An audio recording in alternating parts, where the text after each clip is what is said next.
Get ready to embrace debate. First Take starts now. Coming up on the First Take podcast, what should the 49ers do with Aldon Smith? Plus, did the Masters prove golf is still an attraction even without Tiger? And one NFL executive calls Jadeveon Clowney, quote, spoiled and lazy. But our team's listening. All that and more coming up on the First Take podcast, which starts right now. Good Monday morning, everyone. Welcome to First Take. I'm Carrie Champion in studio with Skip Bayless. That's what we do. And hi, Carrie. Yeah, we're here. Our buddy Stephen A. Smith is in Washington, D.C., as you like to call it, Chocolate City. How are you? What's going on, y'all? Good morning. Hope y'all had a wonderful, wonderful weekend. You know, I must admit this publicly. I thought about you way too much all weekend long. I thought about you and my Spurs on Friday night.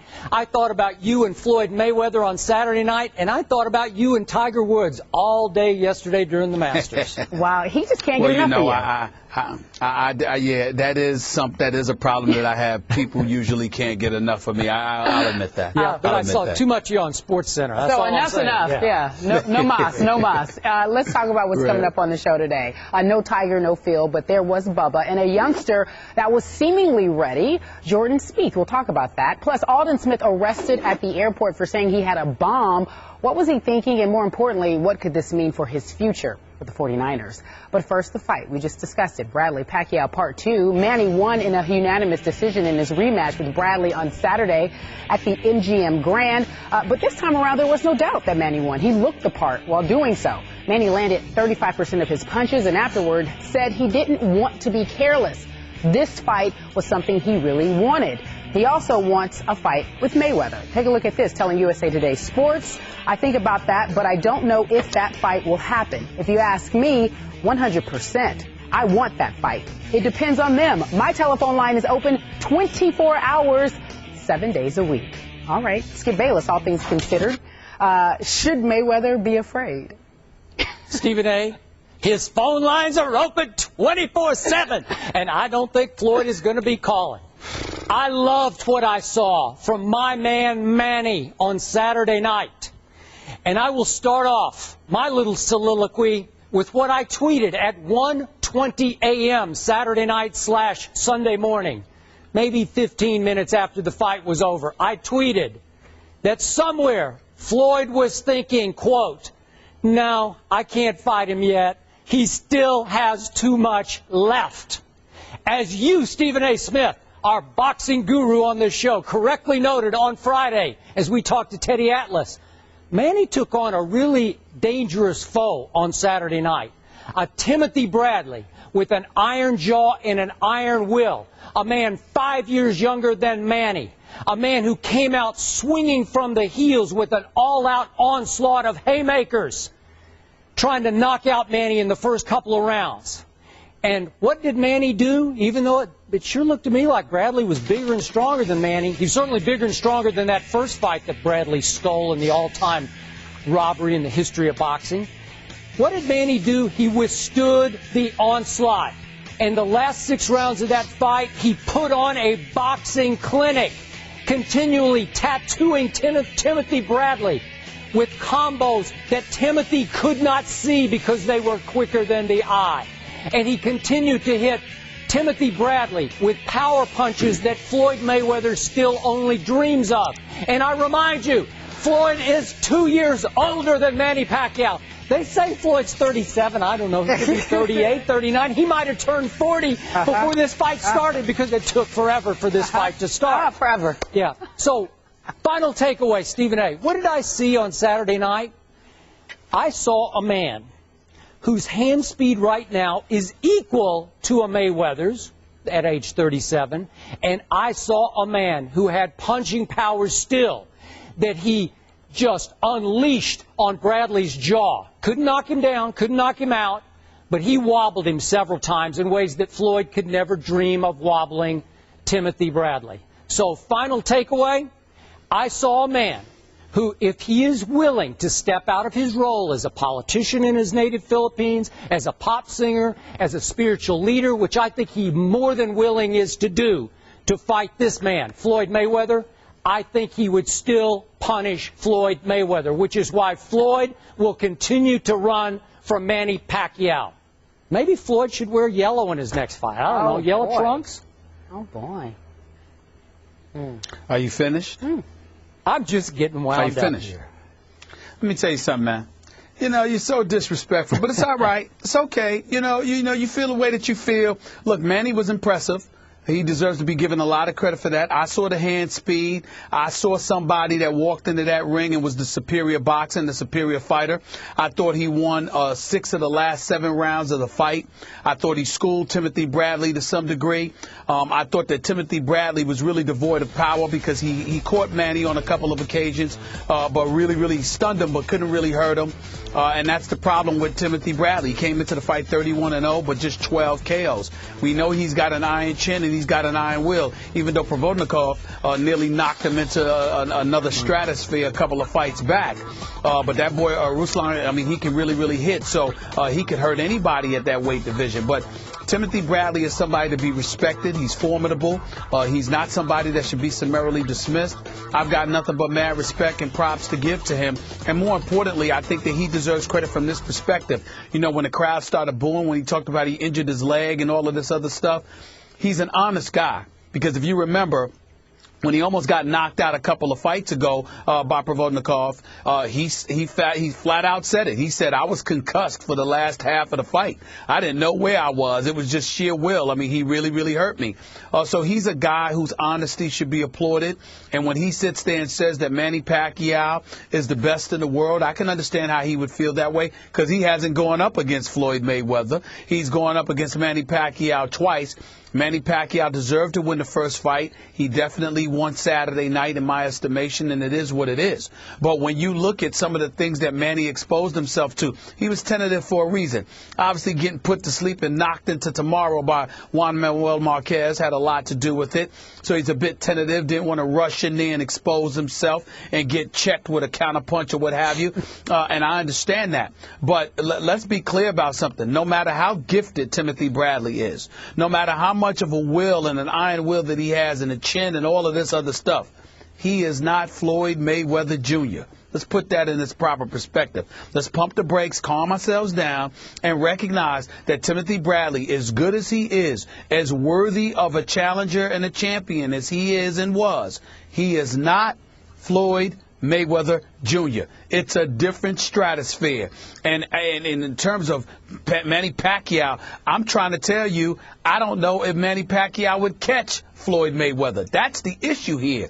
You know, you can sit there and talk about what he could do, Skip. You can talk about his hand speed. You can talk about what his power and all of this other stuff. Many a men have tried.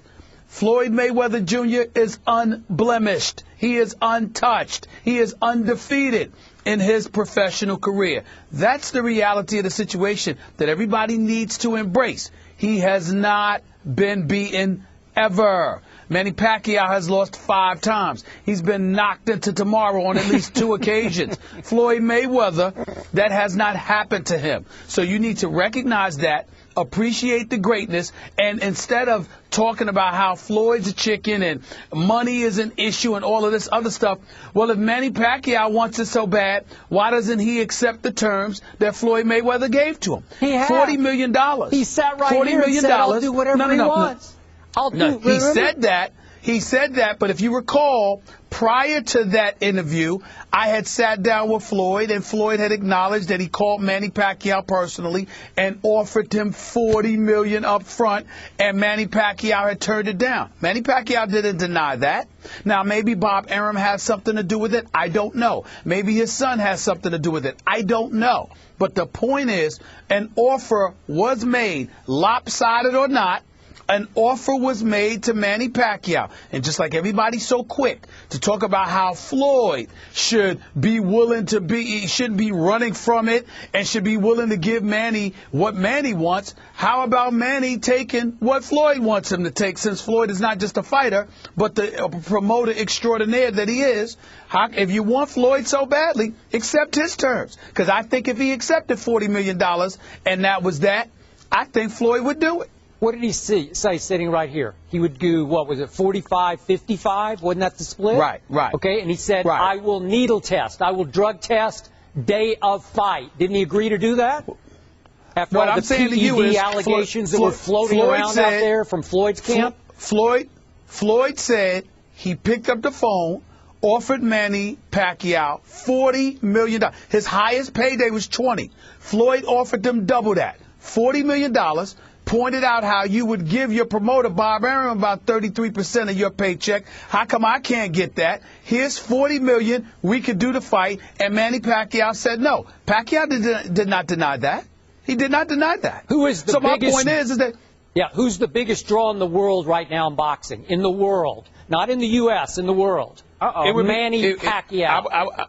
I disagree with that. I disagree with that. Nope. I disagree with that. Floyd Mayweather is beloved, you trying to tell me around the globe. Are you trying to tell me? I know he's beloved, but you asked draw. You didn't. This is not a popularity contest. You said draw. You said beloved. I'm sure Manny Pacquiao is more liked than Floyd Mayweather. I mean, he's the nicest guy in the world, for crying out loud. So I'm sure he's more liked. Okay. But who's the biggest draw? That would be Floyd Mayweather Jr. Okay, so why wouldn't 55-45 split be completely fair? Time out. Fair's a place where they judge pigs, Skip. We ain't talking about fairness here. You sat there and said Floyd is running. I said to you, Floyd offered him $40 million. Floyd is on the record saying that he offered him $40 million, because he knew that's the offer that would be refused. Hold it. And Pacquiao didn't deny it. So my point is, if you want him so badly, well, then take the $40 million. Okay. Take the $40 million. Floyd, it's double what you offered. I dare you to pick up the phone today. Oh, boy. Now that Manny has been put to sleep by Marquez, now that some more time has passed, now that Manny Pacquiao is 35 and you, Floyd, are 37 going on 38, it's time. I don't want to see a grudge match fight like that movie that De Niro and Stallone did. Neither where do they I. fought when they were We like agree 75 there. years old. We agree there. Yeah. Okay. We agree there, Skip, but my point to you is this. Floyd Mayweather is making in excess of $40 million per fight. His deal with Showtime is going to be in excess of $350 million when all is said and done, tinkering towards $500 million. Floyd doesn't need Manny. Manny needs Floyd. If Manny is offered $40 million, and he should be the one picking up the phone to Floyd and saying, I'm willing to take that previous offer that you made me for $40 million. After you get rid of Madonna, I'll take the $40 million. What's the problem with that? Why does Floyd need Manny? He doesn't need Manny at all because he knows he would lose to Manny. Why would Floyd want to lose late in his career? What is it worth to Floyd? What is he gain from losing to Manny Pacquiao? He's not going to lose. Nothing. He's not going to lose. I'm saying to you, Skip, I'm asking you a question, rhetorically or otherwise. If you're Manny Pacquiao and this man has offered you in cash more than double of what your biggest payday has been, I am asking you a question. How come you can't be Manny Pacquiao, pick up the phone and say, you know that deal you offered me last year? I'll take the $40 million. Let's do this. How come Manny Pacquiao can't pick up the phone and do that? Because he's got pride, because he's earned it, because he's now who's making excuses? Who's making excuses? Because he's beaten better fighters than Floyd has. Floyd never has fought anybody. Oh, come on. We don't have time to get into this. Excuse me, please. Floyd's the best in the world, Skip. Twice. Floyd is the best in the world. Floyd is the best in the world. He'd pick Timothy Bradley apart, too. No, he wouldn't. Yes, he would. All right, and I love Timothy Bradley. Floyd. Timothy Bradley cannot mess with Floyd Mayweather Jr. I love Timothy Bradley. He cannot mess with Floyd Mayweather. Be afraid? Let's talk about the 49ers. Should they be afraid as well? That is the question. This after Aldon Smith was arrested at LAX on Sunday because he said he had a bomb. In the post-9/11 world we live in, you cannot do that, obviously. Smith was going through screening and was randomly selected for a secondary screening. Smith was not pleased with the process and then said he had a bomb. When police arrived at the gate, he became a little more belligerent, so they say. He was detained, taken into custody, and arrested and released. Later, when he posted his $20,000 bail. We talked with the general manager, Trent Baalke. He said this issued a statement in part that read, the organization is disappointed and they're still gathering facts on what happened. Skip Bayless, take a look at his record here. Timeline of events. What should they do being 49ers with Aldon Smith? Stephen A. Smith, as you well know, they face a May 3rd deadline to go ahead and re-up him for the last year of his contract at $9.75 million. I think it is time to cut bait with Aldon Smith. And I know we've got a lot of pending criminal cases here, and I don't know exactly what happened in any of the 3 pending criminal cases. So I'm not trying to convict Aldon Smith in the court of public opinion. I'm not dismissing what a talent he is. In 2012, as you well know, he made first-team All-Pro and did make the Pro Bowl. And even last year in limited games, he had 8.5 sacks in 11 games. And that was after and built around a rehab stint of 5 games. But I just think he's become more trouble than he is worth. Now, this franchise, the once proud 49ers, face all kinds of legal issues. As you well know, Culliver, the Kaepernick incident that's still under suspicious investigation in Miami. It's time to cut bait with Aldon Smith to send a message that would be more valuable to the franchise, to reunifying the franchise, than I think Aldon Smith would even be as a football player on the field next year. I have no idea what the commissioner is going to do, but you know and I know Aldon Smith may be gone for a long while when the commissioner finally feels like he's on solid enough ground legally to rule on that, to suspend Aldon Smith. But to me, even though you could argue that Aldon Smith will come back to haunt the 49ers if they cut him, I think he will continue to haunt the 49ers even more if they keep him. And I will throw this out.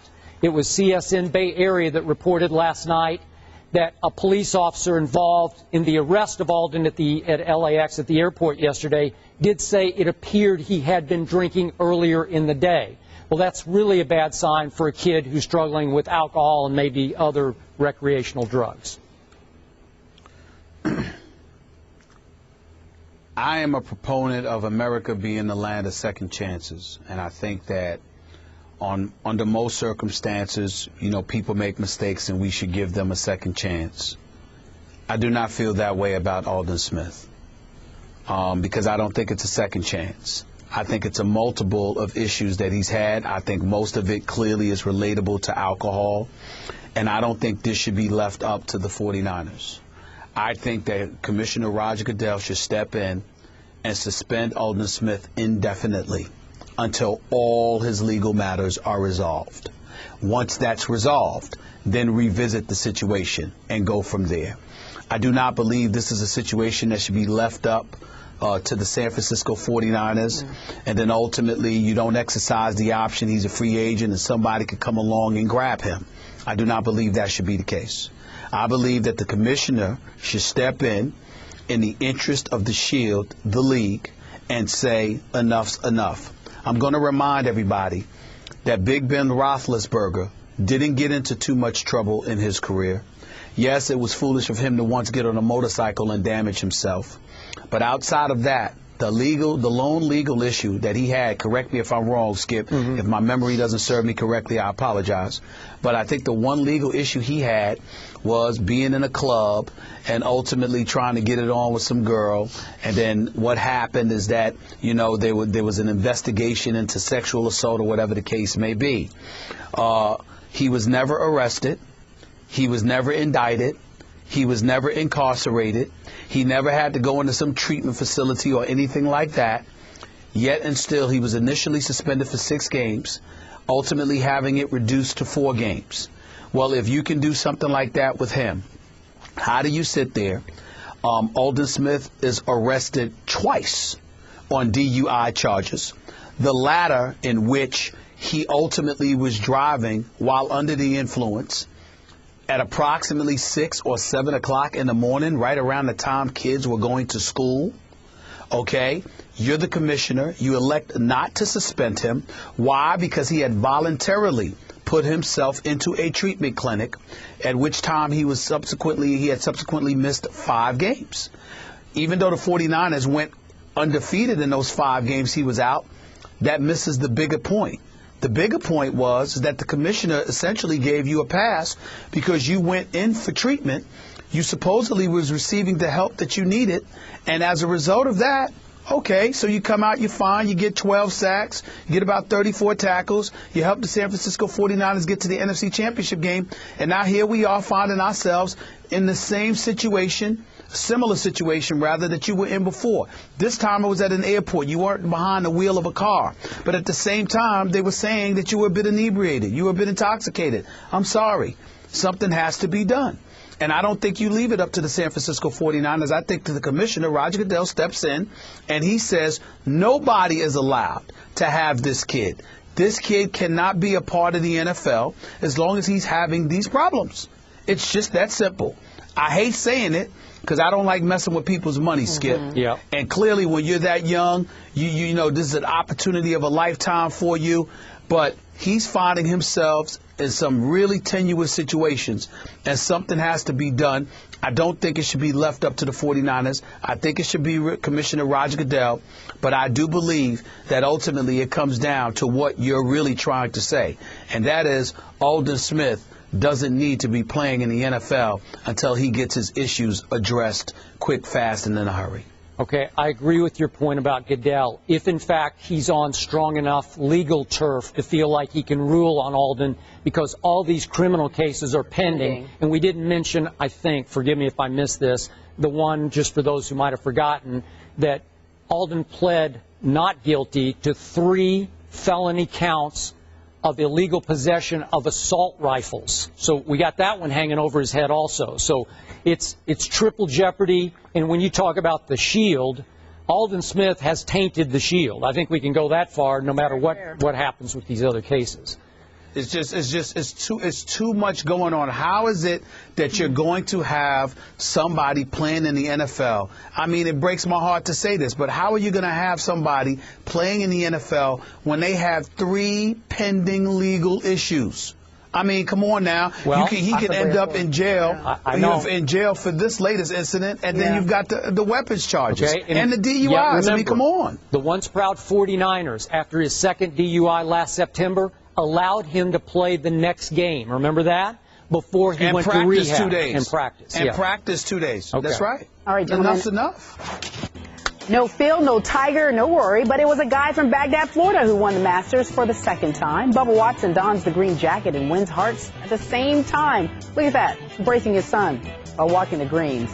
The Masters didn't have the star power fans are familiar with, but perhaps a star on the rise in Jordan Spieth. The 20-year-old was poised to make history, but he lost out on the back 9. I asked you this, Skip Bayless. You're our golf guru. Okay, so did this weekend prove that golf can survive without Tiger?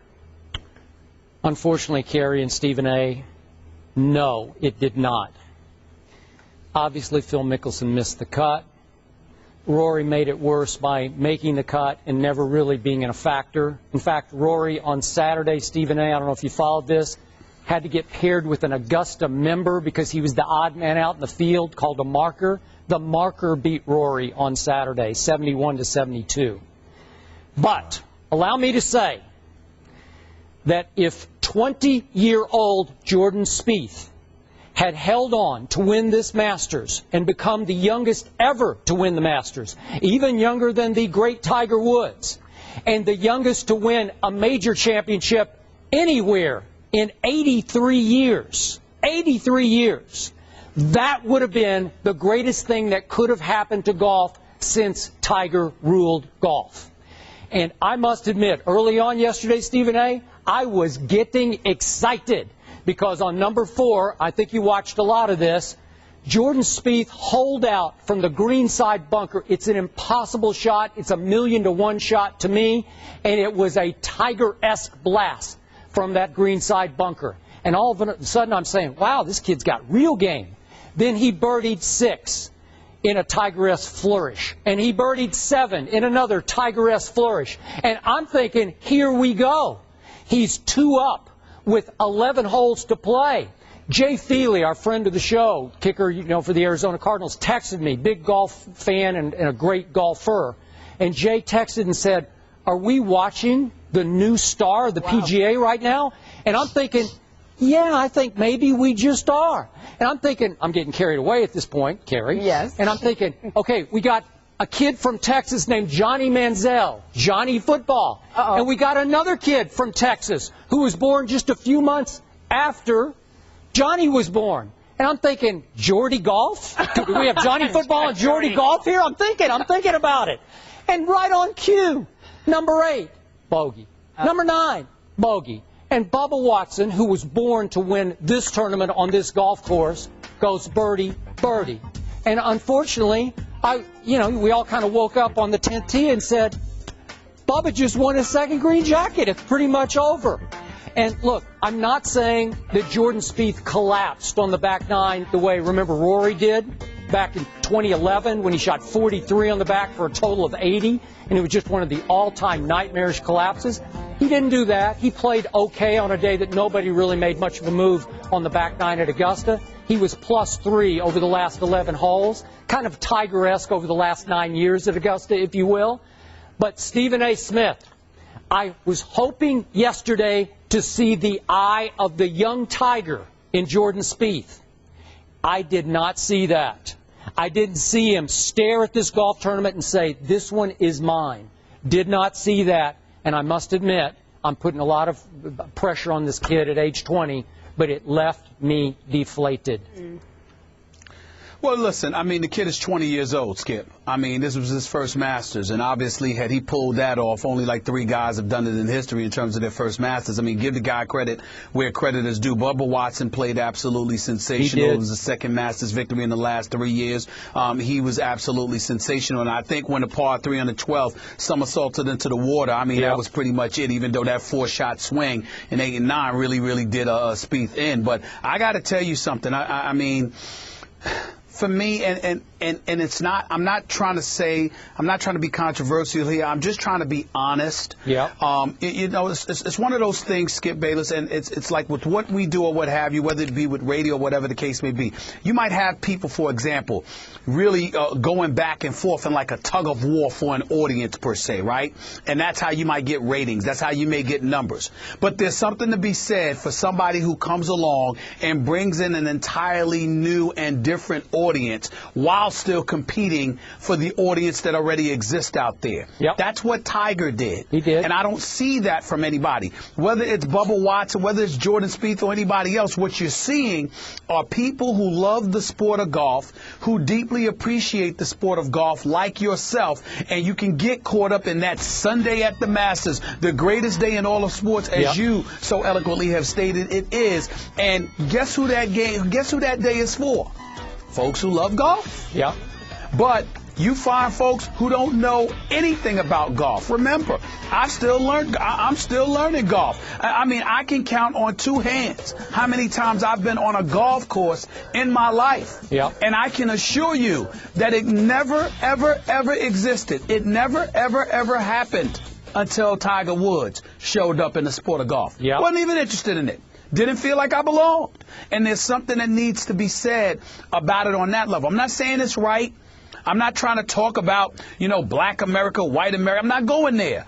I'm simply saying to you, as I've stated on many, many occasions in the past, the sport itself never made a lot of us feel like we were welcome. Mm-hmm. Tiger Woods comes along, and there seemed to have been room for us. And whether he's winning or losing, we want to watch. You're at a restaurant. You're at a sports bar. You're in your house chilling, doing chores. Whatever the case may be.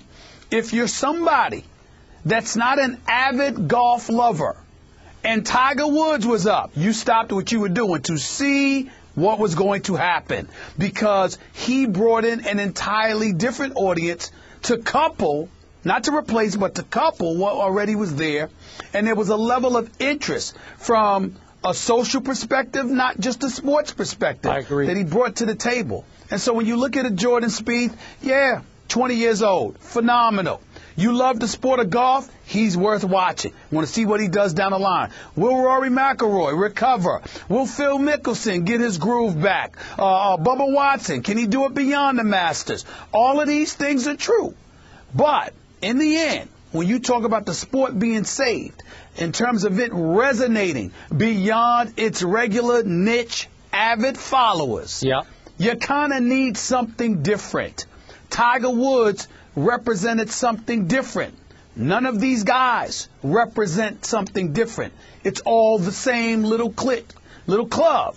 That's how you feel when you're watching it. So you appreciate it. You don't hold it against anybody. It's just that they don't make you stop what you're doing because I've got to see this guy. Usually the people watching them are people who would be watching the sport anyway. That's the difference. Okay, I'm going to remind you again.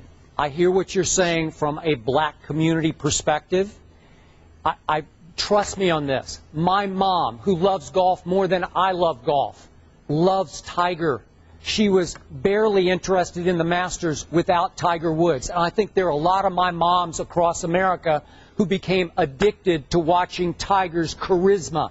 He was a human thunderstorm waiting to happen. He might throw a tantrum. He might throw about 8 birdies at Augusta National. You just never knew. But the charisma level was off the charts. And even with young Spieth, I was trying to explain to a friend last night, a fellow columnist, why is he so good at age 20?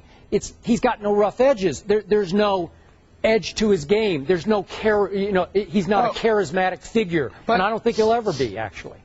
But Skip, allow me to use your mom as the analogy. In no way am I trying to imply that just black folks were interested in Tiger that weren't interested in the sport of golf.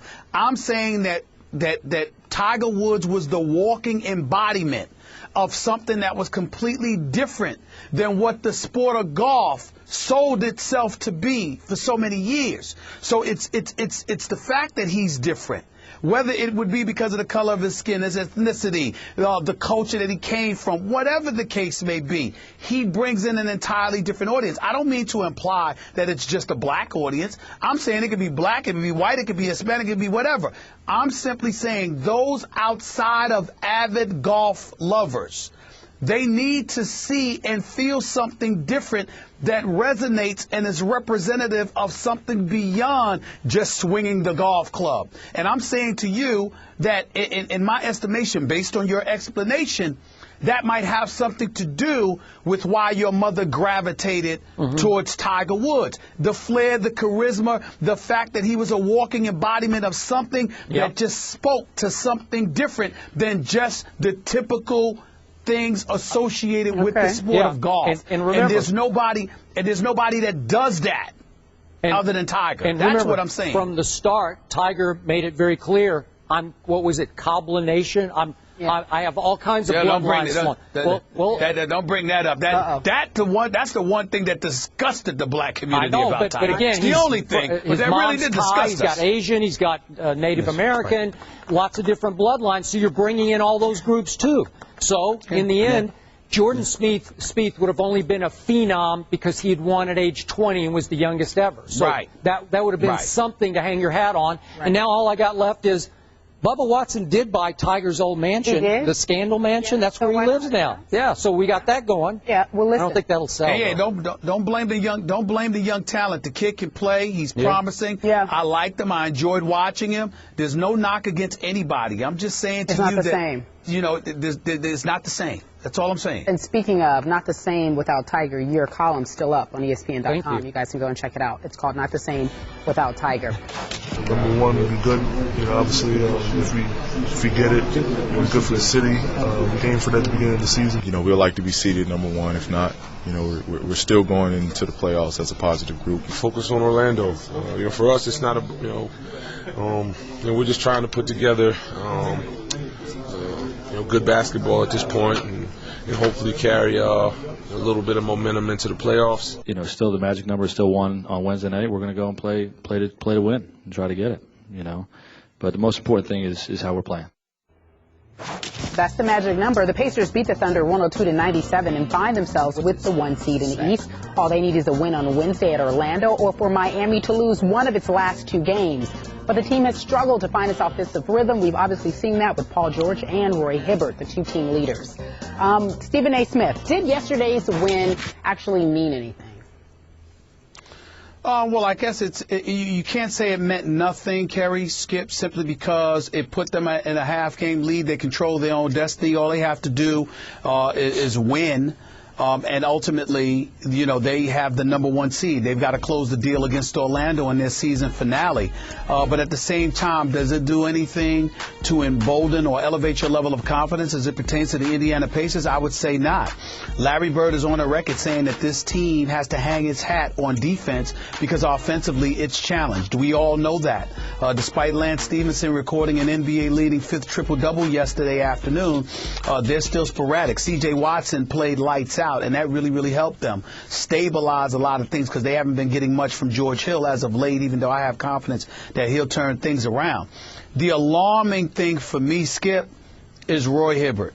5 points, 1 rebound on Friday night. And then yesterday, 0 for 9 from the field, 0 points, 0 for 7 in the restricted or the paint area. This is unconscionable. I mean, listen, I've got to look into the camera and say this because I'm a fan of Roy Hibbert, the person. And I root for him constantly because I love his candor, I love his intellect, I love his honesty. I love a lot of things about him. But I got to look at him and I got to say this, and it needs to be said. It's very, very important what I'm about to say. I can't bring up Kwame Brown any longer. Not with what I'm seeing from Roy Hibbert. I mean, this is some atrocious stuff that we are seeing from him. Yep. He's got to play better. The Indiana Pacers can't win a championship with Roy Hibbert playing this way. They can't get to the NBA Finals with Roy Hibbert playing this way. They may not get out of the first round with Roy Hibbert playing this way. They got to do something about this. I mean, this is some unconscionable, just you know what, inexplicable, bad stuff. Don't say it. I mean, listen, Skip, he's 7'2". I mean, if you look at the chart that they had on ESPN yesterday, where they show the areas in which he missed, they got one shot he missed, Skip. The dot is literally under the basket. I know the shot. Yes. You're 7'2". And I watched the game. But I'm like, you're 7'2". What is going on here? Now, I know that he talked junk and he called out his teammates without being specific, and that's not good because you painted the whole team with a broad brush. Yeah. Can't do that. But I think he'll learn from that. He's a great guy, man. He really, really is. And I don't root against him. I root for him. But this is some bad stuff. Roy Hibbert, he's 7'2". And I'm talking about, you got the dot was under the basket. I remember the shot that he missed. Yeah. But to see the dot under the basket, it's like, my Lord, is a dot is right next to the basket, is under the basket, is 2 feet away from the basket. I mean, it's like, what more can you do?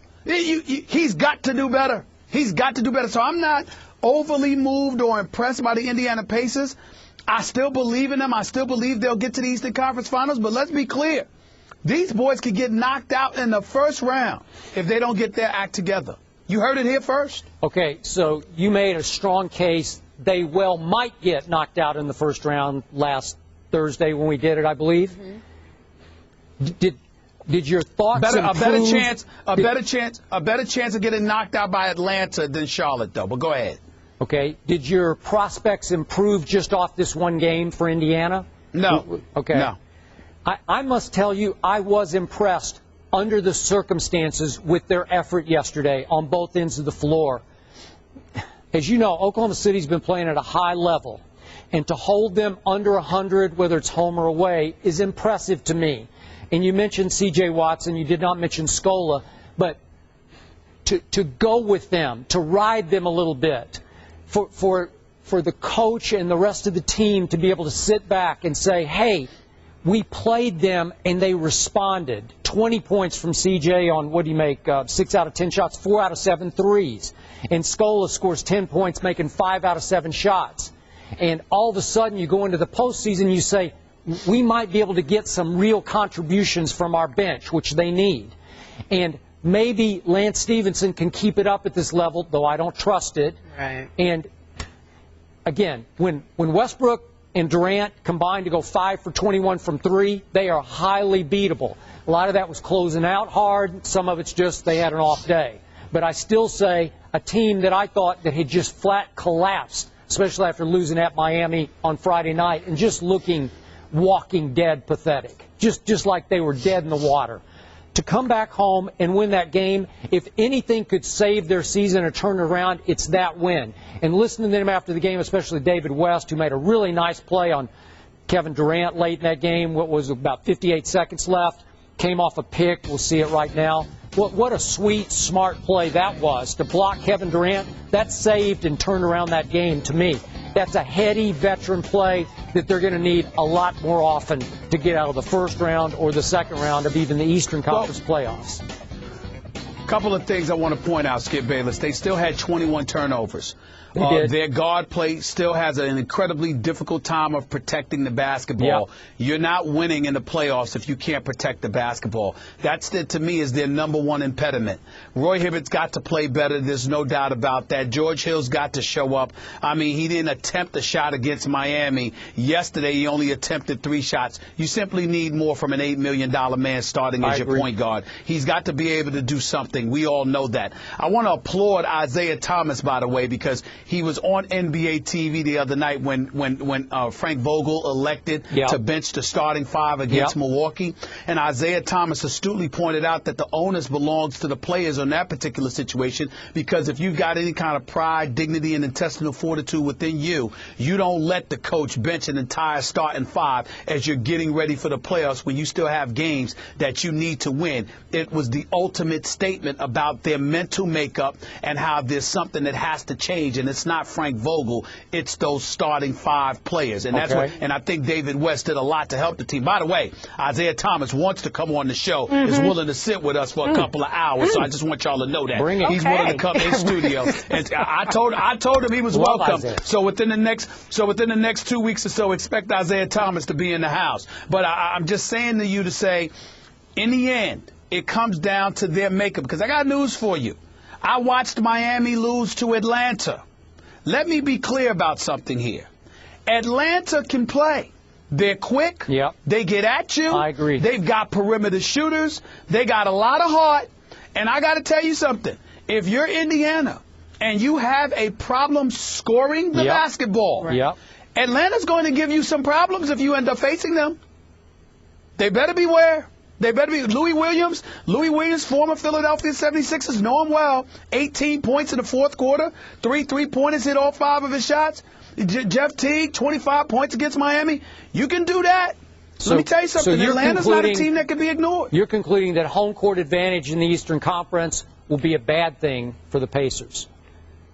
I'm concluding that the Indiana Pacers had better get their act together. They better make sure that the team that showed up against Oklahoma City shows up in the playoffs, because they will need to do that. Roy Hibbert, my Lord, please, my brother, step up. Good Lord, have mercy. 0 for 9? 7 feet 2? Under the basket. Missing shots 2 feet from the basket? Under the basket. Come on now. That's unconscionable. So, Stephen A., you say Isaiah Thomas wants to come on the show. What happened to primetime? We're waiting on it. Well, Primetime wants to. There's 3 guys that plan on coming on the show. Iverson? All right, and they want to stay, and they want to stay for the whole 3 hours. 2 hours. Isaiah Thomas, Primetime Deion Sanders, and Allen Iverson. They will be in the house. Trust me. Sooner than later. Sooner than later, we hope. Sooner. All right. Maybe when we go. AI's on cloud. AI's on cloud 9 right now for all great and positive reasons. That's his business to tell. But he's a bit preoccupied these days because he's living in bliss. Okay. But he'll have some time to get to Bristol. Okay. We'll talk about that coming up after the break. I'm going to dress him in a blazer. By the way, I'm going to dress him in a blazer. No tie. I got to work with AI's wardrobe just a touch. Okay. No tie. I'm working. Aldon Smith arrested at LAX last night after threatening that he had a bomb. It is now his 4th run-in with the law since 2012. Smith isn't the first 49er to have issues. Most recently, their quarterback Colin Kaepernick being investigated for an incident with a woman in a Miami hotel room. And late March, cornerback Chris Culliver was arrested for felony hit and run and felony possession of brass knuckles. 49ers have a few legal issues to deal with regarding their players. Take a look at that screen there. Joining us now is our NFL analyst, Coach Herm Edwards. Here is the question for you. What does this say, in your opinion, about their organization? They have an outstanding organization in the sense that they've gone to 3 championship games, 1 Super Bowl, by the way. They haven't won one yet. And when you think about football teams, understand this. All teams, all 32 teams, when you go into this quest of hiring players, whether it's through the draft or free agency, there's always some questionable guys that you're going to bring into your locker room, and you know that. That's a part of developing the team. That's a culture, and you're hoping the culture of your locker room is very strong, and that players that are on the fringe at times, when they're in college, you bring them in that locker room. Sure. That culture can help them. Okay. Now you see this come to light with Aldon Smith. This has been a guy that has been in situations before off the field. Obviously, it pains you as a head coach, as a GM, for a guy, not in his first year anymore, but really going into his fourth season, who's been really an outstanding player, but has struggled with some things off the field. You've tried to give him a helping hand at times. You've done everything in your power to help this guy, but he seems to keep putting himself in bad situations. This one that just took place, when I saw it, I'm sitting at home going, no. Not again. No. Yeah. Because it puts a bad blemish on you as a player, but also your organization, as well as the National Football League, and you're wondering, what is this guy thinking? And obviously he wasn't thinking, and so now you got to deal with it. And we're talking about it today, and this is the last thing a head coach or the National Football League wants to talk about. On the offseason, when you're about to have a draft, you're talking about players still not understanding, being in the wrong place at the right time becomes an issue. So you haven't lost any respect for that organization? No, because this, like all organizations, they have the ability to go out and draft players, acquire players that they have some issues. You know darn well, when you covered the Dallas Cowboys, there were players in that locker room. There were players in my locker room in the Philadelphia Eagles. And you knew that, and you were hoping that, you know what, when they're rookies, hey, you make some mistakes, but when you become a third and fourth year player, I mean, you eventually got to figure it out. You have to figure this thing out, and right now he's struggling to figure it out. All right. Doesn't say much about the organization for him, Stephen A. Your take? Well, I think it's important to recognize you can't completely absolve the organization from this perspective, Coach.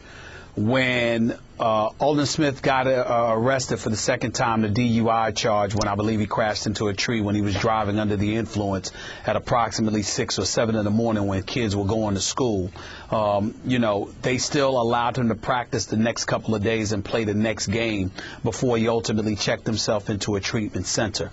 He should have been removed from the team immediately, meaning whatever help you're going to get or what have you. That should have been immediate. It shouldn't have been something where the media was sitting there looking at you and saying, what the hell are you doing, before you find it within yourself to correct that kind of decision and ultimately have him, you know, placed in a treatment center. But outside of that, I'm certainly not going to hold the organization accountable, because these are grown men. They pride themselves on being grown men. They certainly want to call themselves grown men when it comes to doing what they want to do with their own lives. If they're not in the public eye, if they're not getting arrested, if they're not getting in trouble, so how come the same isn't applicable when you are getting in trouble? How is it that you absolve yourself from accepting personal responsibility and having all of us put the eye of the storm on the organization? The organization, it's incumbent upon them to react accordingly as it pertains to the incidents in question.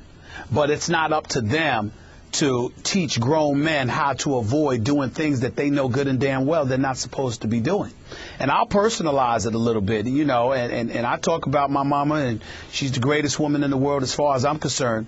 I've gotten arrested one time in my life, and I was in Troy, Michigan, driving back with a couple of colleagues in Philadelphia from a 76ers Pistons game.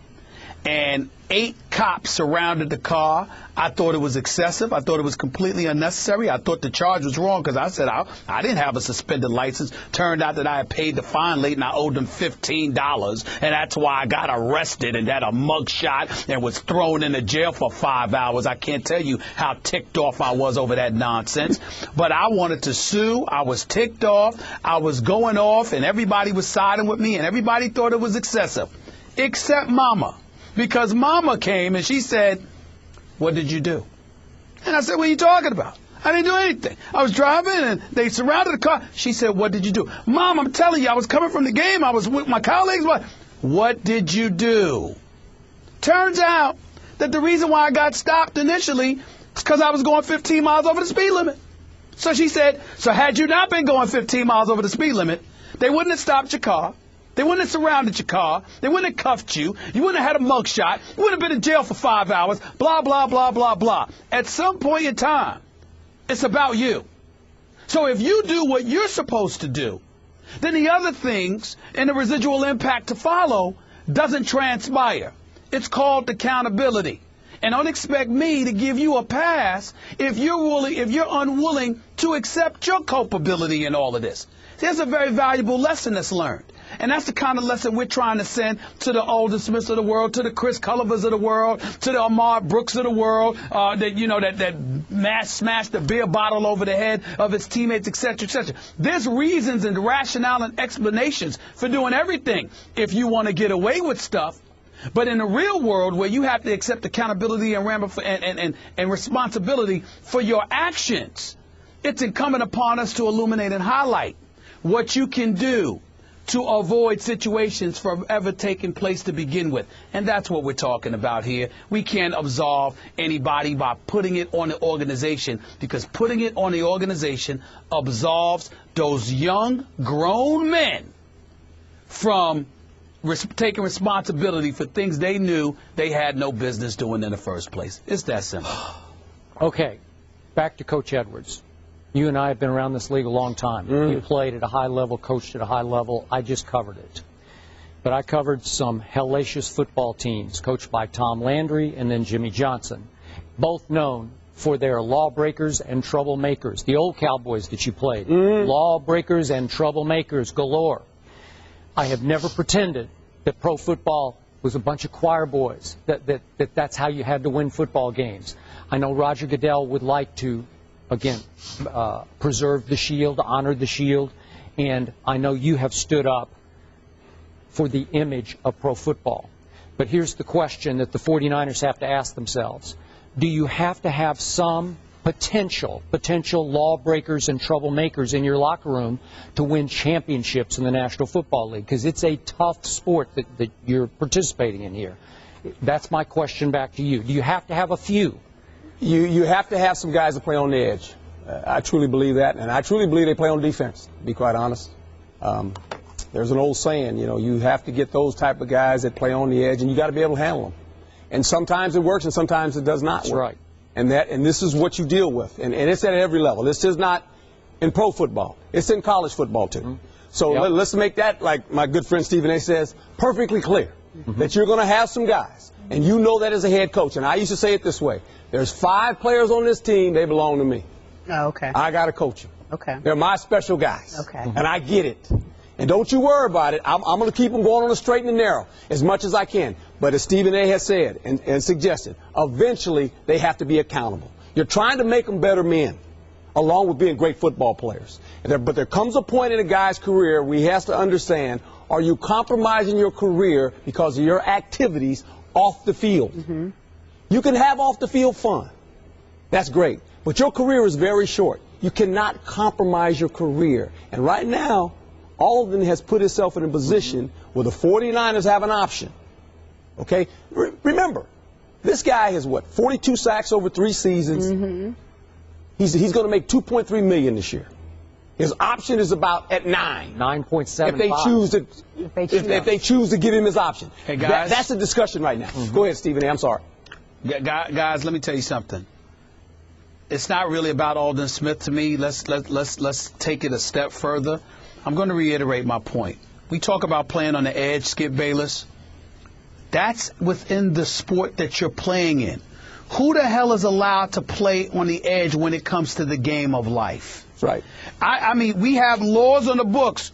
Can't drink and drive. Okay? Can't be intoxicated driving under the influence. Can't assault people by knocking them over the head with beer bottles. Can't have hit and run charges against you. I'm sorry. What part about that do we not understand? Tell me somebody. Yeah. No matter how much on the edge you live or you play, tell me one person in our society that doesn't know those rules. They know the rules. One. And Steve, everybody, they all know. So they all know. They all know. So in the end, if you know, when we talk about living on the edge, we're talking about, look, within the confines of the sport that you're playing in, you got, yeah, we know what living on the edge is. But this, when you start breaking laws, you're not living on the edge. You're going beyond that because there is no edge there. That's the third rail. And you know it because you're quick to lawyer up. You're quick to call a business manager or a public relations person to try and spin it, cover it up, or whatever. That means you instantly knew what you were doing. You just tried to get away with it. And that's unacceptable, man. That's unacceptable. I'm not disagreeing with you. I'm not saying that. I know that. I wasn't saying that you are. I agree with you 100%. I'm just saying that it needs to be said. Yeah, and this is the situation, and this is why you're hoping. The culture in your locker room. You know, we're all a collection of our choices. And hopefully the choices in that locker room help this guy make better decisions off the field. But right now, he seems to still be struggling, and it's a shame. Okay. It really is a shame. Allow me to frame this into a bigger picture here. I also covered the 49ers for 3 years, my time in the Bay Area. I know this franchise pretty well. And you know and I know that through the 80s and 90s, the San Francisco 49ers were viewed as a model franchise. Yes. Now, Eddie DeBartolo had his legal issue that forced him to cede his ownership to his sister, which brought about the York family coming into power. But the point was, they were always known as the good guy 49ers. So you have a long-time core of fans in the Bay Area right now who are shook up, man, to their core over what the heck has happened to our 49ers as they go into a new stadium next year, the Levi's Stadium, you know. So these long-timers are saying it's out of control. And our coach took a shot last year at Seattle for its PED infractions. Remember Harbaugh took a shot? And now Harbaugh looks like a fool because I promise right now, they are laughing in Seattle at the rival 49ers. Skip, I have a question for you, and I think it's very important. I got nothing to say. I just got to ask you this question. On many occasions in the past, you've been incredibly open and forthcoming about issues that your family have had with alcohol. You brought up Johnny Manziel. You brought up that as being a concern where Johnny Manziel was concerned. I understand we're talking about the organization or whatever, but I'd really like you to close this discussion by expressing what level of concern you have when it comes to Aldon Smith. This is he's been arrested twice with the DUI, and then you've got somebody that was in attendance at the airport at LAX, one of the cops, and they were saying that they thought alcohol was involved with him, with the quote unquote bomb threat. I need you to close this out by telling us how you feel about that, because that's an issue that's near and dear to your heart. And I haven't heard you bring that up on that level yet. I haven't, because I don't know enough to know what Aldon Smith is going through. And I don't want to step out of bounds here, but if that report is true, and that reporter, Matt Naoko, is a fine reporter, I'm assuming there's real truth to it. So I'm assuming Aldon Smith's troubles, and you've mentioned this earlier in the show, are all stemming from his alcohol and or other drug problems that are ongoing. He missed 5 games for a rehab stint. And remember, it seemed like the 49ers were helping enable him, if I can use the Alcoholics Anonymous word, by allowing him to practice first and play a football game before he even went to rehab. And then he returned triumphantly. We love him. We welcome him back, which is all well and good with me. But apparently, if that report is true, it did not stick. And I'm sure all of his 3 legal cases have alcohol at the root of all the issues. But that's from a distance. Coach, Aldon Smith's your player. What do you do? Well, you're going to call him in, and you're obviously going to talk to him and say, you know, you're making some bad decisions. He's on your football team. You're not cutting him. So don't sit here and think the 49ers are cutting Aldon Smith. They're not going to do that. You don't think so? No, they're not cutting Aldon Smith. Boy, I would. You let him play it out, because he's going to cut himself. Now, see, the commissioner might. Yeah, the commissioner might come in here. The 49ers are sitting in a pretty good spot. They got a 1, they got 2 2s and 2 3s. You can better believe they're drafting some defensive ends. This guy is not a guy you can look at and say he's a part of our future anymore. He's a good football player, been played good for us. We get that, but we got to protect ourselves. You can't look at this guy and say he's in the long-term future for this football team, in my opinion. All right, Coach Herm Edwards, thank you for joining us. We appreciate it. Welcome back anytime. It's good to be back. The next big thing. the next new kid, the next overnight sensation, the next rookie, one to watch, the next Hall of Famer, the next intimidator, the next six-time, the next king. Next, next, next. Who's next? Let's find out. Names are made here. The History 300 at Charlotte, Saturday at 2:30 Eastern on ABC. Welcome back to First Take, everyone. Our Stephen A. Smith is in Washington, D.C. Stephen A., you wanted to tell us why you were there? I'm here speaking at the University of Georgetown tonight, Skip Bayless. Are you really? Hoya Paranoia, you remember those boys? Do I? Will That's right. That's right. Either the Coach Thompsons be on hand?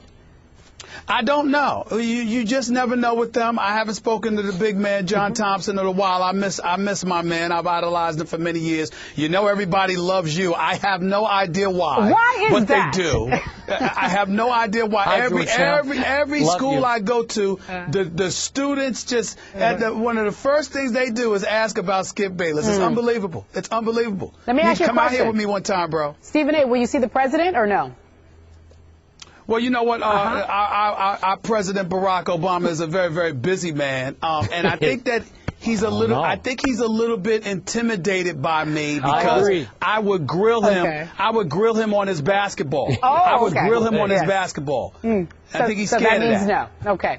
We'll talk about the playoffs. Speaking of basketball, as we head into playoffs, seeding in the West is still being decided, while the Spurs have secured the top seed. That's where you're supposed to jump in. Oh. They have? Again? Yeah, they have. Again. Well, they secured it by like 7 games. But they may not know who they'll face in the first round until Wednesday. As it stands right now, the Spurs would face the Grizzlies, but the Mavericks and Suns are still in play for that 8th seed. Stephen A., who should the Spurs want to avoid in the first round? That's a good question. I think they should want to avoid the Dallas Mavericks. I'm not going to lie to you. Now, obviously, they've beaten Dallas every time they faced them this year. They beat them by an average of more than 11 points per game, and I get all of that, and I understand that Memphis is physical, they're big, they're tough. I get all of that, but I think that San Antonio is Zach Randolph's kryptonite. I think they were a bit too long, and they caused Zach Randolph problems, which explains why they swept them last year in the playoffs. And I don't think they're the same team without Lionel Hollins. They're still formidable. I'm not trying to disrespect the Memphis Grizzlies by any stretch of the imagination, but there's something missing from the team this year in the absence of Lionel Hollins as their head coach. That's just my estimation. That's the way I view it. I look at Dallas. Look, man, Dirk Nowitzki is still a superstar in big moments when he needs to be. Monte Ellis had a sensational game over the weekend against Friday night, to be exact, against the Phoenix Suns, and he can do some things, averaging about 19 a game. They're the second leading three-point shooting team in the league. Okay, they go about 10 deep. They play 3 big men. I just look at Dallas right now as a team that has nothing to lose. Nobody expected them to be on course to win 50 games this year. Just speaks to the exceptional job Rick Carlisle has done coaching his team. They clearly made the right decision. They were not fazed when they missed out on Darren Williams, with Jose Calderon, with Monte Ellis, with Dirk Nowitzki, with Brandon Wright and his length and athleticism, playing lights out the way that he's been playing with the exceptional coaching of Rick Carlisle.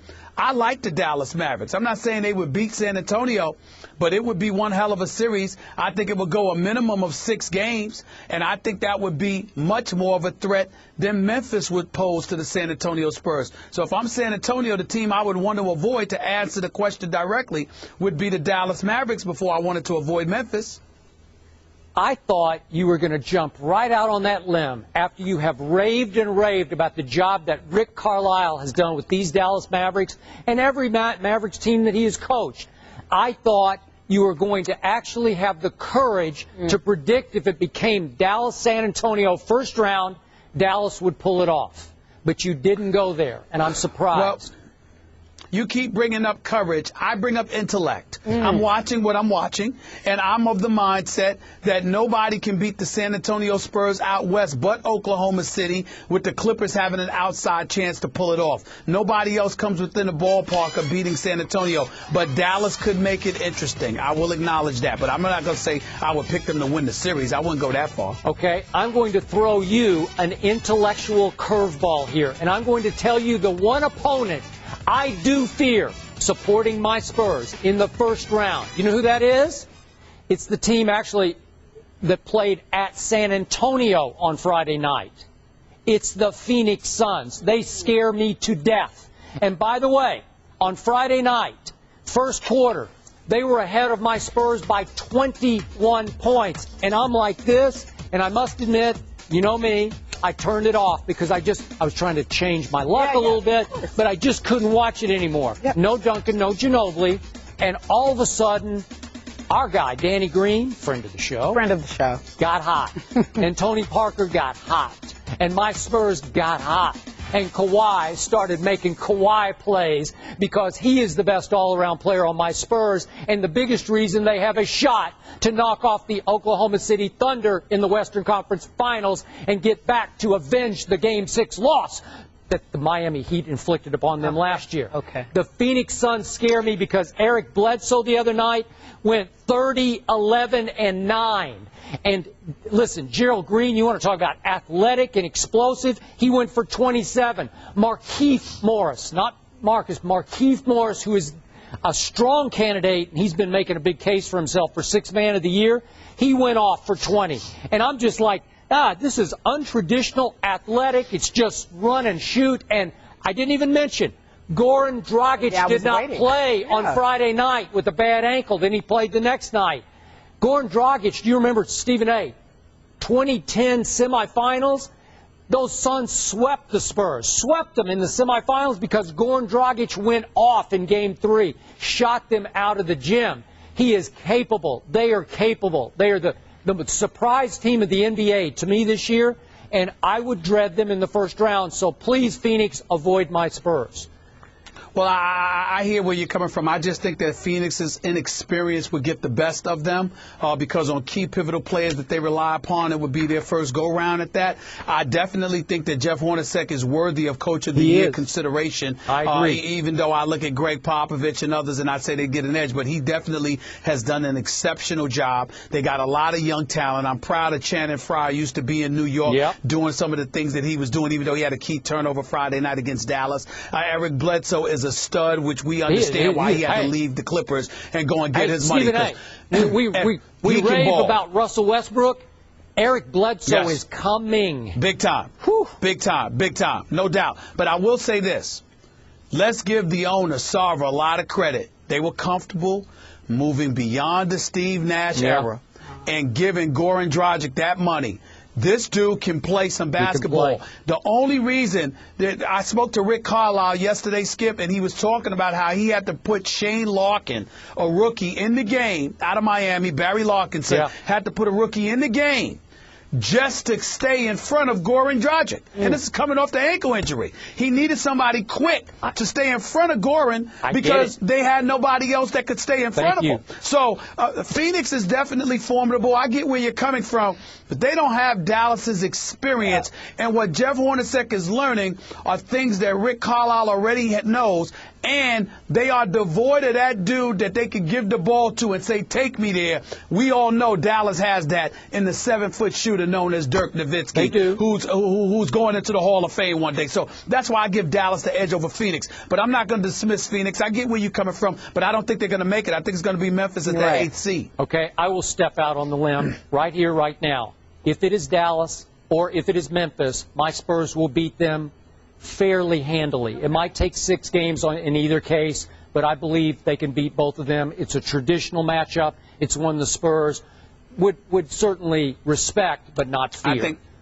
I think the Spurs beat Dallas in 6. I think they beat Memphis in 5. Okay. Well, Stephen A., Skip's going to get his wish because ESPN.com says that you'll play the Grizzlies in the first. Okay, I'll take that. We'll take it. In a column on NJ.com, an unnamed NFC executive isn't too fond of #1 draft prospect Jadeveon Clowney. Clowney has raised a few red flags, but here's what the exec had to say.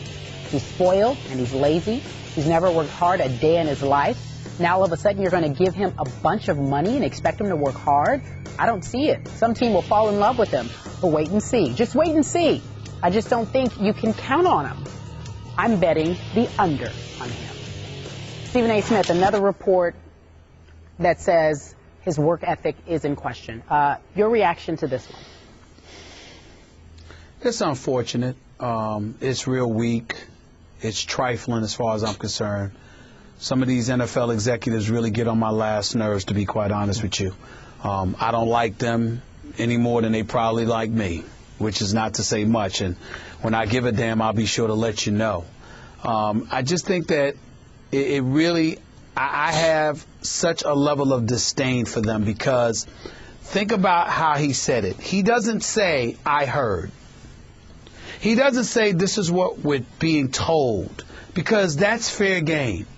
It sounds so personal. He's spoiled. He's lazy. He never worked never put forth a hard day's work in his life. That sounds personal, and it sounds like you have intimate knowledge of him as it pertains to who he is and what he's about. And chances are you simply don't have that kind of knowledge. But you're willing to go out there on a limb and say it and sully his name and damage his marketability because you want to. It's just that simple. And it's like, you know, what I say to people often is this, and I've said this on many occasions, Skip. Diversity is extremely important because of issues like this. Who's saying these things? Exactly what's the motive and the agenda and the motivation behind all of it? Is there personal animus involved? Do you simply not relate to people different than yourself? We don't know. We don't know whether the executive was black or white. We don't know what kind of culture, what kind of environment he grew up in, was raised in, whatever the case may be. All we know is that an anonymous NFL executive chooses to personalize such damaging comments towards this kid. And it doesn't seem to be based on anything, or certainly not based totally on what you saw on the field, because that's fair game. If you're going to say he looked lazy out there, I understand that. But when you say he's spoiled, hasn't put forth a hard day's work in his life, sounds very personal to me. And when you go that route, what's your qualifications for saying such a thing? It really disturbs me, man. And that's why it's so important to have diversity, because I guarantee you, when you have diversity, Skip, it doesn't just give you a different perspective about what you're saying about whomever, but it also lends itself towards forcing others to make sure they're careful about what they say about somebody, because you never know who's listening and how it could be interpreted. And I just think it's unfortunate that we don't have that nearly as much as we should. This is, again, why I love doing this show with you. And I appreciate you raising that issue, because it needed to be raised. It was in my subconscious when I read these quotes the first time. And because they are anonymous, we're having to speculate about from whence they came. Could it be a white executive condemning a potential young black star with some racial undertones? Maybe. We don't know, because they are anonymous quotes. They are shoot from the lip because the speaker knew that his name would not be attached to said quotes. You've used anonymous quotes in your past, present. I use them occasionally because I think they can really work, because sometimes people tell you things and they just can't afford to put their name to it. In this case, you can read all sorts of things into the quote, because remember, I remind you all the time, pre-draft, you have to throw a lot, you have to take it with many grains of salt, because they could be smoke screening. It's possible the speaker of this quote actually loves Jadeveon Clowney and wants to pick him with the second or third or fourth pick, and he's hoping to scare somebody off him, maybe the Texans, with the first overall pick. Okay, That being said, you know my stance on this. You're still leaning toward Clowney if, in fact, with the first overall, Houston wants a defensive player or a non-quarterback, right? Yes. That's where you are. Okay. I have heard and seen so many of these quotes that where there's some smoke, I'm starting to wonder if there's a little bit of fire. I do not for 1 second question Clowney's talent. How could you? I've seen too many highlights. I saw him 2 years ago when he dominated college football in the Southeastern Conference. He was unblockable. If you get that guy in the National Football League, God bless. And by the way, the money you're risking now, as you know, with this rookie wage scale, remember, the last guy before the wage scale was Sam Bradford out of Oklahoma, guy I did not love. He got $50 million guaranteed as the #1 overall pick because you could negotiate then. You can't negotiate now. Last year, the bonus was $14.5 million for the first overall pick. 4 years, $22.4 million total. So it'll go up a little bit this year for potentially Clowney with the #1 overall, but you're not risking quite what you used to have to risk with the #1 overall. That being said, I still can't get around the Clowney I saw this past year at South Carolina. I don't understand it. Was he, in fact, protecting himself because he didn't want to risk any career-threatening injury as he knew he was going to the National Football League? Was it his foot, which was injured and might still require a little bit of cleanup surgery? Did that slow him down or even stop him? Was it the double teams and the triple teams that finally just wore him down and out, and he finally said, give me pro football because I know I won't get triple teamed in pro football? So, I'm a little shaky with the first overall pick. After that, I'd be okay. First overall, I don't know. I get that, but all I'm saying is that, and I don't blame you for feeling that way, and that's an accurate depiction of things. But the question was specifically pertaining to what was said about him. Yeah. He's spoiled. He's lazy. Yeah, how do you know that? Hasn't worked a hard day. Yeah. Those sound like very personal comments. And that's not about footage. Yep. That's about something extra. It is. Yep. And that is a problem. It truly is. And it needs to be said. Thank you. That is not about footage. That's personal. Thank you, Stephen A., for that. Russell Westbrook could have been hurt yesterday with these shot-blocking antics. Take a look. After a timeout had already been called, Westbrook blocked a three from Paul George, sending it back to George Hill, who then tried to take another three. What's that? Look here. Okay, and then another swat, just because. Let's do it again, and falling backwards. Okay, here we go. Why are you laughing? I've just never seen anything like it. You've never seen anything like it? What's your take on said Westbrook? Stephen A. Smith. I know how much you love Russell Westbrook. What's your line? The most athletic point guard. Isn't he even now beyond Derrick Rose as the most athletic point guard ever?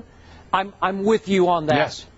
But this, whatever this thing was we just saw, this was precisely what I love and do not love about Russell Westbrook, who drives me crazy half the time, and I'm a Spurs guy, even though I'm from Oklahoma City.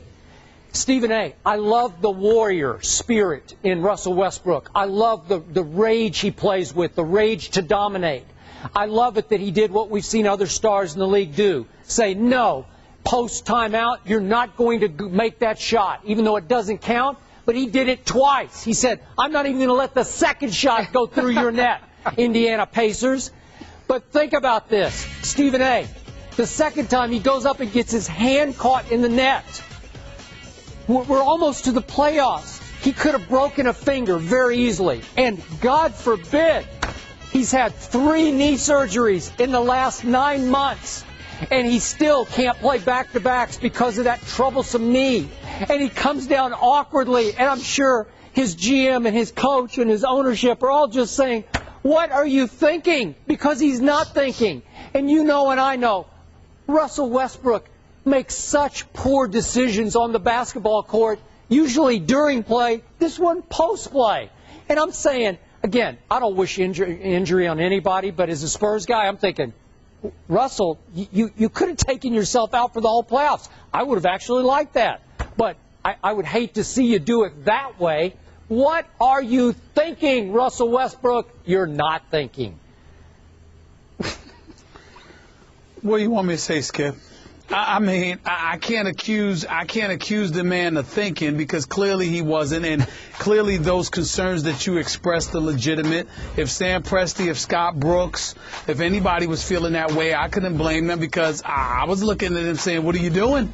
You know, especially when he slipped down, because I was like, Lord, if his knee had gotten hurt on that play, that would have been so sad yet so idiotic all at the same time. Now, I've seen KG and others do that all the time in terms of blocking shots and all of that other stuff. So it's not foreign. It's not the first time.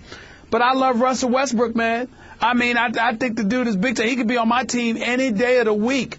He is a warrior of the highest order. And I love that about him. I love that attitude. And you don't want to change that. You don't want to filter it. You don't want to reel it in, because it's what makes him the great talent that he is. But at the same time, I'm not going to sit here and act like, oh, my goodness, that was a smart thing for him to do. Clearly it wasn't, considering the fact that he's had 3 knee surgeries in the last year. Of course I'm not going to say that. So that's where I'm at with that. So obviously, maybe the greatest Western Conference playoffs ever from top to bottom are upon us. They're about to start. And obviously, I have already picked my San Antonio Spurs to get through maybe the Thunder and get back to the NBA Finals, maybe against the Heat.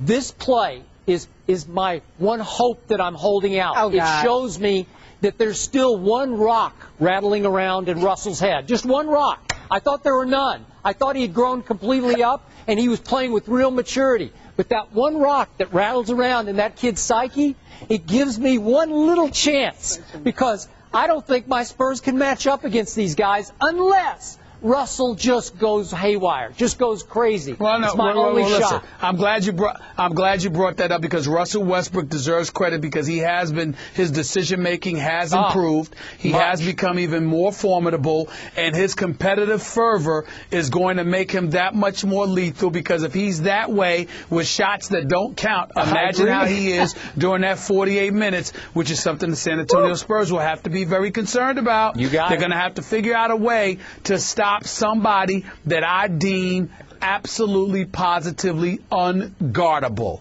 Russell Westbrook cannot be guarded by anyone. He just can't. You got a team. You got a tag team. Russell Westbrook Can't guard himself. Russell can guard Russell. That's the only one. He can take him right out of the game at any moment. Let me write when this you least down. expect. Rock, is that rock? One rock rattling around. Rattling around, okay. He used to have a lot of rocks Shot rattling blocking around. antics will take you with the Lakers anytime with all that. Final take, ladies and gentlemen, our rapid-fire Q&A up first. The Pacers may be back on top, but Roy Hibbert seems to have hit rock bottom. He scored 0 points in 2 of his last 3 games. On a scale of 1 to 10, let's quantify. How concerned should the Pacers be, Skip? I'll go 9 on this one, Stephen A. And I thought you were eloquent earlier in the show just about how concerned you are for Roy Hibbert. And we have had him on the show. He's a fine young man. He is eloquent. Sometimes I think he's too nice of a guy. He had his coming out party through the playoffs last year, and I think he's having a hard time right now living back up to new expectations. 7 feet 2 inches tall, and to shrink the way he has shrunk in the last month or so would scare me to death if I were Larry Bird. It should scare you, because the fact of the matter is, in the last 3 games, Roy Hibbert, 7 feet 2, has a grand total of 5 points in 3 games. That is definitely Kwame Brown-esque. It is embarrassing, and he's got to do something about it. Skip Bayless, 36, about 35 or 36 games this year, he has scored in single digits.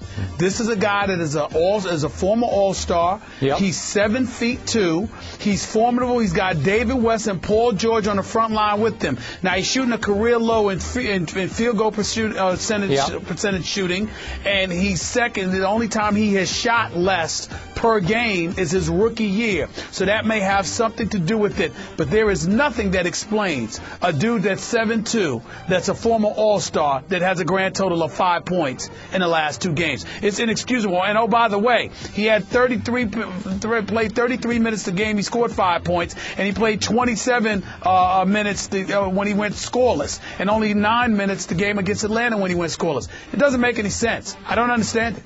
In 2012, the Minnesota Timberwolves did not offer Kevin Love the max deal that he wanted. The Star Tribune recently asked Timberwolves owner Glenn Taylor if that decision was a mistake.